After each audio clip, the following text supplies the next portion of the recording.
Ukraine's president has had a fiery meeting with Donald Trump, the president of the United States, at the Oval Office. And the US president has accused Volodymyr Zelenskyy of gambling with World War III and being disrespectful.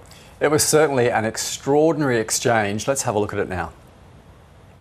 First of all, during the war, everybody has problems. Even you, but you have nice ocean and don't feel now, but you will feel it in the future. God bless. You don't know that. God bless. God bless. You will not have a war. Don't tell us what we're going to feel. We're trying to solve a problem. Don't tell us what we're going to feel. I'm not telling you. Because you're in no position to dictate that. That's exactly what you're doing. You're in no position to dictate what we're going to feel. We're going to feel very good. You will feel influence. We're going to feel very good and very strong. You will feel influence. You're right now not in a very good position. You've allowed yourself to be in a very bad position, and he happens to be right about it. From the very beginning of the war. You're not in a good position. You don't have the cards right now. With us, you start having cards. I'm not playing cards. Right now, you don't. You're playing cards. Mr. President. You're playing I'm very cards. serious. You're gambling with the lives of millions of people. You're gambling with World War III. You're gambling with World War III. And what you're doing is very disrespectful to the country, this country. That's back to you. Far more than a lot of people said they should have. Have you said thank you once? This entire meeting? No, in this entire meeting, you said thank you. Even today. You went to Pennsylvania and campaigned for the opposition in October. Offer some words of appreciation for the United States of America and the president who's trying to save your country. Very extraordinary scenes, isn't it? It's hard to watch, isn't it? I mean, you would guess that something like that would happen, but behind closed doors and away from the cameras. Yeah, but, the fact that it played out in front of the world's media, and where do you go from here? Yeah. Well, let's bring in Stephen Pfeiffer, who's a former US ambassador to Ukraine. Good morning, Stephen. As we were saying, that's extraordinary scenes. Have you ever seen anything like that? I've never seen anything like that. I mean, this was a bad day for Ukraine, a very good day for Moscow, but I would also argue that it's a bad day for American interests in a stable and secure Europe. And I'm puzzled because before the part of the clip that you showed, the conversation between Zelenskyy and the president got off to a good start, and then Vice President J.D. Vance intentionally jumped in and provoked an argument and then tried to keep it going. But no, this has really been not the meeting that those of us who believe that the United States should support Ukraine, but also believe that we're doing that because it's in America's national interest. This was not a good day. What is Donald Trump's strategy here? Does he have a strategy? It's been very hard to read his feelings on this. Only a few days ago, he called Zelenskyy a dictator. Then yesterday with the UK Prime Minister Keir Starmer, he was saying, did I really say that? It's very hard to know what's going on. No, I think there really is a question what kind of strategy President Trump has. If you look over the past 3 weeks, what unfortunately we have seen is concession after concession to Russia. For example, 2.5 weeks ago, President Trump and the Secretary of Defense say that Ukraine cannot hope to get all of its territory back as a result of a negotiation. It can't expect to join NATO. Well, why say that before the sides have even sat down? The administration was already making concessions to the Russian view.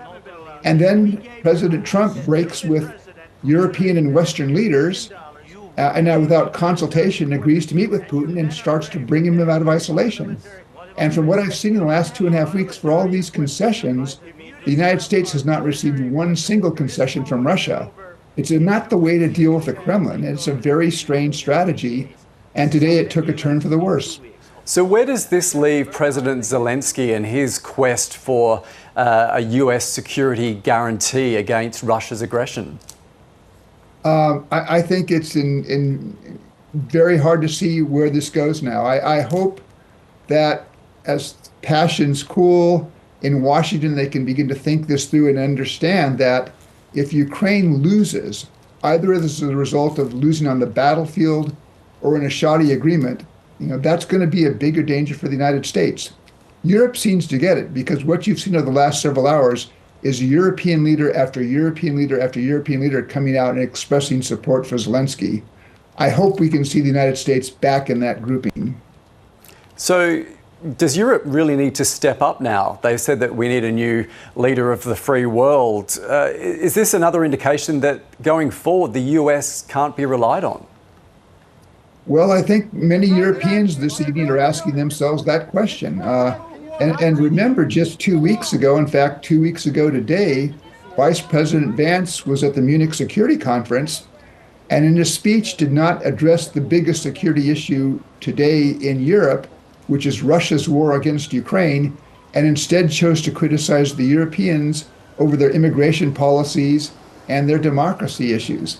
And I think sort of shocked Europeans and infuriated them. So, yeah, I think there's a lot of questioning now in Europe about if the United States is prepared to back away from supporting Ukraine, what does that mean in the future for American support for Europe?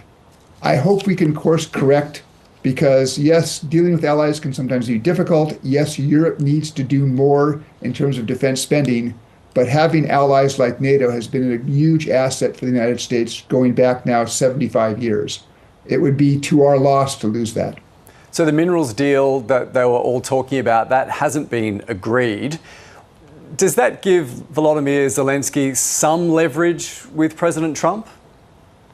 I think it does. I mean, it was pretty clear that the administration was interested in getting access to those rare earth minerals inside Ukraine.